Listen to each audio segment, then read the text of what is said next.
Deep within this vine-covered forest, near the Savannah River in South Carolina, is the Savannah River Site. SRS, known locally as the bomb plant, is one of the nation's 5 active nuclear weapons facilities. SRS's production of nuclear materials during the Cold War years contaminated the neighboring land, air, and streams. Historically, Savannah River Site was accountable to only select government officials.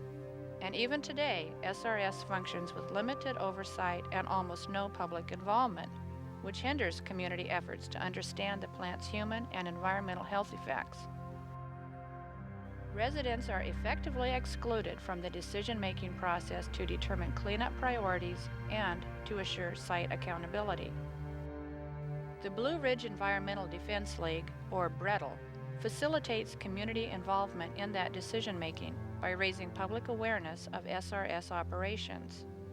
Charles Utley is a community organizer for BREDL. My slant is with BREDL, and what they try to accomplish is that there's always power in knowledge.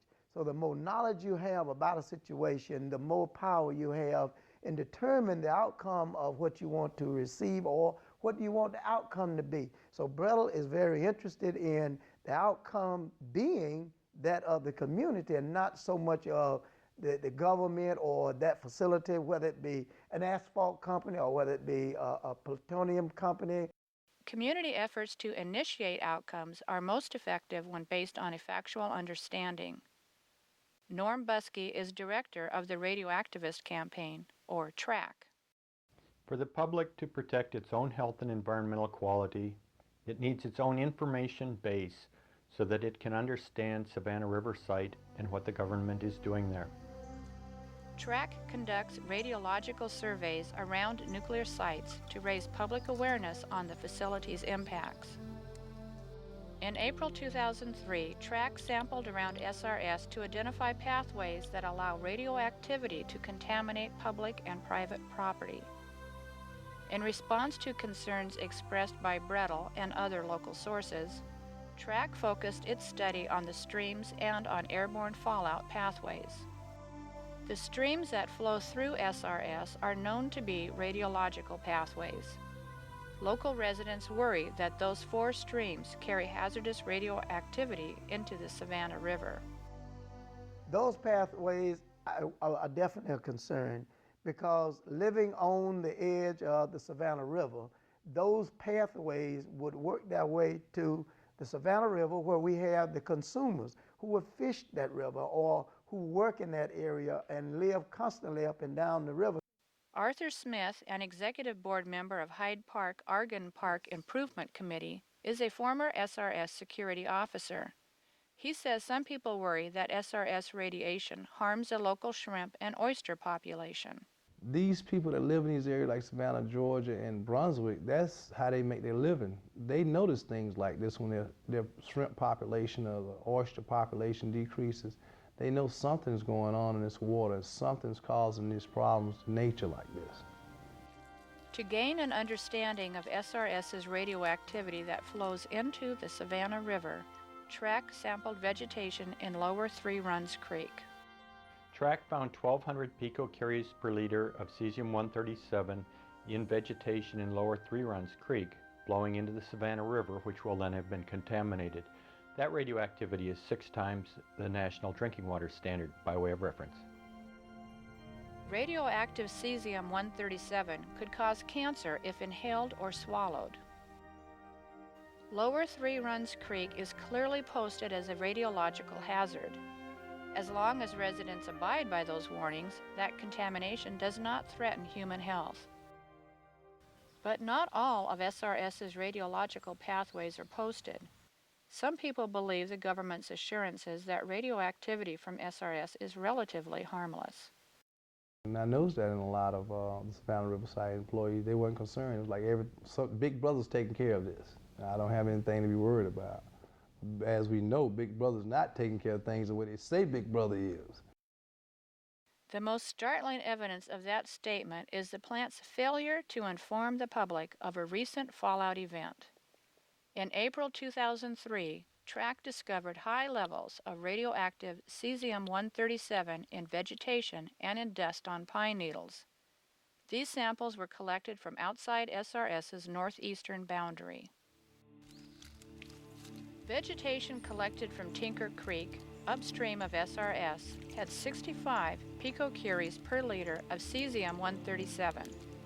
For comparison, the normal background cesium-137 level near SRS is 1 picocurie per liter.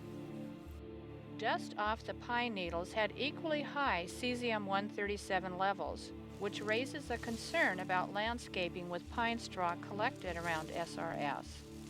But I would say that if you're bringing things off the site, and when you talk about straw, I don't know how you could, where you're gonna put it, and where it came from, maybe spreading a contamination that does not need to be spread. Further evidence of SRS's fallout pattern was found in dust on squirrel tails collected from roadkill downwind of SRS. That dust had 50 times the normal cesium-137 level.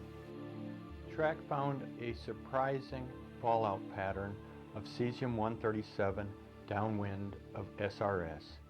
That pattern showed up in several different media, suggesting that it was a recent occurrence that has not been announced to the public. Savannah River Site says there were no recent fallout events. The facility suggests worldwide fallout from atmospheric testing in the 1960s accounts for any cesium-137 found near SRS. However, according to TRAC, the high cesium levels in the varied sample media show that SRS did indeed have a radioactive fallout event that occurred within the past year. While TRAC identified recent fallout in the northeast quadrant of the site's perimeter, other residential areas may be affected. And that does bring a rising issue to those who are looking at it as an environmental justice issue, because the contamination knows no race, creed, or color. It just knows to destroy. Environmental justice stands for clean air, clean water, and clean land, and to make sure that it is taken care of. These problems do exist at the Savannah River Site, and cleaning this plant up should be the top priority, the way I feel about it. TRAC's findings show that SRS pollution threatens the well-being of the communities neighboring SRS. The fallout pattern that TRAC found downwind of SRS implies adverse impacts on public health and environmental quality downwind of the site. But SRS has not told the public about the facility's radiological effects on the local region. And I think in a case where it comes up when it depends on the person's health, they should be told what's going on. To foster communication between SRS and the community, groups like Brettel raise public awareness of the plant's operations. Armed with a factual understanding of the Savannah River Site, concerned citizens can take their place at the decision-making table, make their voices heard, and protect their homes, health, and environment.